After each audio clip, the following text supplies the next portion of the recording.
Yeah, Maryland deserves all the credit, every ounce of it. My fault for not getting these guys in the right frame of mind defensively.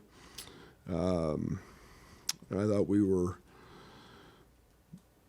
as mistake prone as we've ever been this season on that side. Maryland deserves a lot of the credit. We've played a lot of really good, a lot of really good guards. Guarded him okay today. Jameer kind of had his way with us, but got off to a great start and just literally went flat, went dead on the defensive side, and we had 2 actual offensive rebounds at half, so that'll tell you where our effort was at. I think one of them was a team offensive rebound, if I'm not mistaken. So you can see we weren't very energetic. As you guys know, I'm all about defense and rebounding. That's what wins. It's what's won us a lot of games in the last 4 years. A little better effort the second half. And then the second half was, I think we were 8 for 24. Somebody told me on layups. And I don't know, their size, their length, I don't know. We've kind of seen that all year. But we didn't make layups today. And compound that with really poor defense and defensive execution and shoot 23%. You're the 6th ranked offense in college basketball. Give all the credit to Maryland.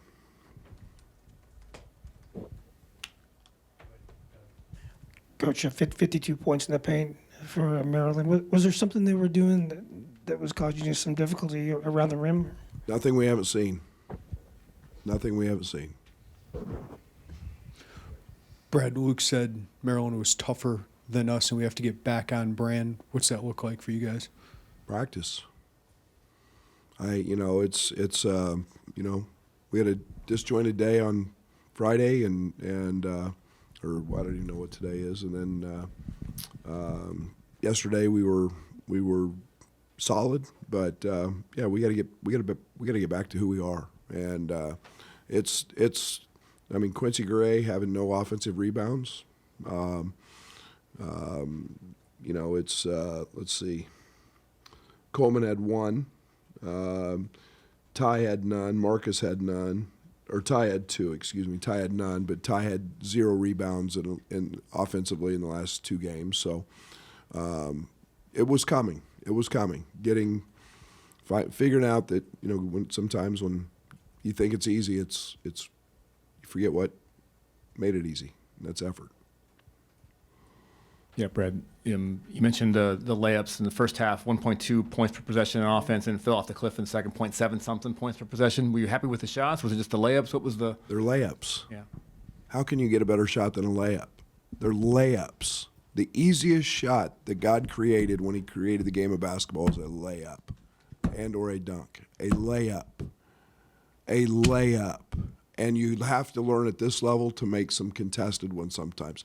They're layups. You've seen us play all year. We make them all the time. Today we didn't. Brad, you mentioned maybe not getting guys in the right frame of mind defensively. Did you see an indication, I don't know, either before the game, at some point during, that it was going to be that?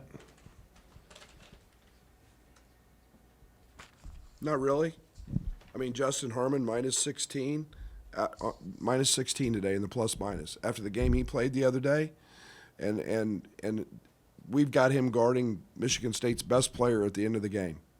And minus 16, and I'm not just picking on him, it's everybody. I'm not very happy. I'm a bad loser. I'm a really crappy loser. And when it's because we don't guard and we don't rebound and we don't play, that's the one thing that every single player can control every day is their mental approach to the game and their physical effort. And Michigan State we had at Maryland today just whipped us, and that's frustrating. Brad, with you guys being top 10 in the country, is this a reminder that there'll be a target on your back, that this is a win that people are going to want to get? Is that something you guys will have to? Yeah, we better learn to deal with that. And, now we can join the crowd You know, every other top 10 team that lost to an unranked team, and we were. Doesn't make it feel any better. That's for darn sure. We just, you know, we can't think we're good. We got to understand why we've gotten to the point we've gotten to. And again, Maryland deserves all the credit today.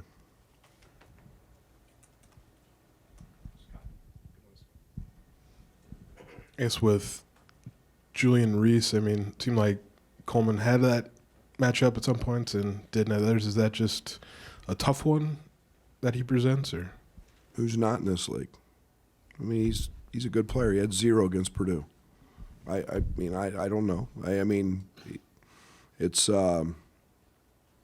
Coleman's guarded great players every single night. You know, he's a really good player. He's an all-league guy. He's, you know, 11 rebounds, and you know he was dominant today. And you know, I thought we went to our, you know, kind of our 5-way switching, and he didn't. It wasn't as easy for him. But I mean, we just gave him some gifts. I mean, we left the hole. Marcus ran out to a corner and left him wide open under the basket. And you know, it's just, I don't know. Mentally today, we didn't have it. Brad Ding gave you a little bit of a spark in that first half, played 1 minute in the second half. Was that mostly defensive reasons, or? Yes. Okay.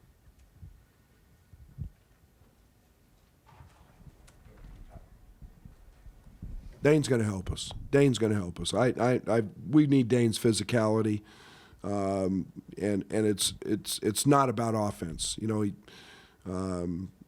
we can't throw Dane the ball 18 feet from the rim and have him shoot a 15-foot jump hook and then go down and get back screen and give up a layup.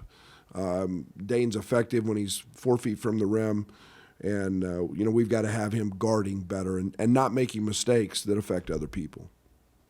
That's my fault. That's my job to get him ready for that. Brad, with the shorter bench that you have now, and Marcus, a lot of falling on him offensively, which is a little less efficient over the last couple of games. Any concern with the offense being too one-sided, or? No, he's the top of the scouting report, and I don't know. He had 26 tonight. I didn't think he played great. I thought he got pretty good looks. Yeah, we got to, you know, getting Nico back today wasn't quite the right game for that, but getting Nico back will help, give us another ball handler. You know, it's, yeah, we'll see, but a lot's going to be asked of him, there's no doubt. Brad, you played Coleman with 2 fouls in the first half. Was that, I mean, just your trust in him? Was it just the way the game was going, you needed him out there? We just don't see typically a lot of that from you. I'm just wondering kind of what the situation was with there. Well, I pretty much trust him. I think he's one of the best defenders in the league. And, you know, we went to we started doubling, you know, Reese with him to kind of protect him. But yeah, Coleman had a tough day. He had a tough day. And that's, you know, we're never going to be, you know, the best team in the country when he's not at his best. Coach, you're just going 7 deep right now, and Dane played just 10 minutes. Is fatigue becoming a factor, especially shooting the ball in the second half there? No. Best conditioned team in the country with $1 million room for recovery. No. That thought has never entered my mind as long as I've been a basketball coach. They're 20 years old, 22 years old. They're not getting tired. They play basketball every single day of their life. Getting tired is not something they do. I know you mentioned this wasn't the right day for Nico, so not even just him specifically, but broadly, when you have a guy coming off of injury, like what are you looking for to kind of know when the right time is once they're cleared to work them back in the game? I mean, there's a lot of factors that go into that. Practice, you know, starting to see, you know, some consistent play in practice. There's a conditioning point of that in practice. There's a matchup part of it from the game side of things. There's a tempo piece to that. But you know, I got a lot of belief in Nico, and there's no doubt, you know, Nico and Draven, those guys' times is coming, and they're going to help us.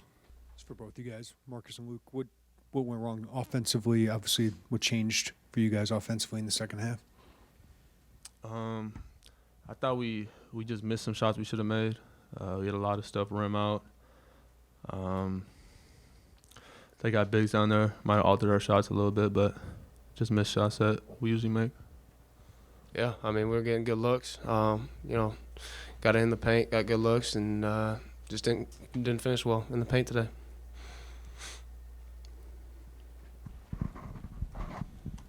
I guess for both of you, kind of the flip side of that, Maryland did finish in the paint, pretty well. Just were they doing something that was getting them those looks, or or what did you guys think about your defense?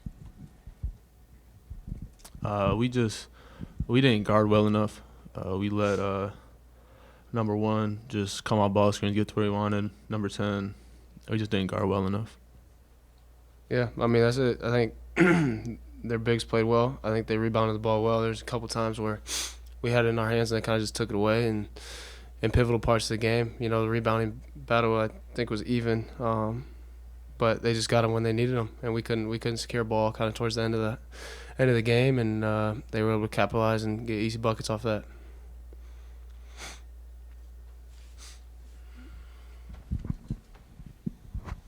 I guess when the ball isn't falling like that, is it kind of a contagious thing? Like how do you guys kind of snap that snowball from going? I mean, outside of obviously just making shots or anything you guys can do. I think just keep doing what you're doing. Like I said, we got good shots. I mean, Quincy getting downhill has been one of the most productive things that we've had all year, and he just missed some ones right around the basket. That's uncharacteristic. Justin too finishes at a high rate, and they just didn't fall tonight. And I don't know necessarily if it's a snowball effect, more just I'd say team confidence. But when that happens, we just got to offensive rebound better, so that's on us.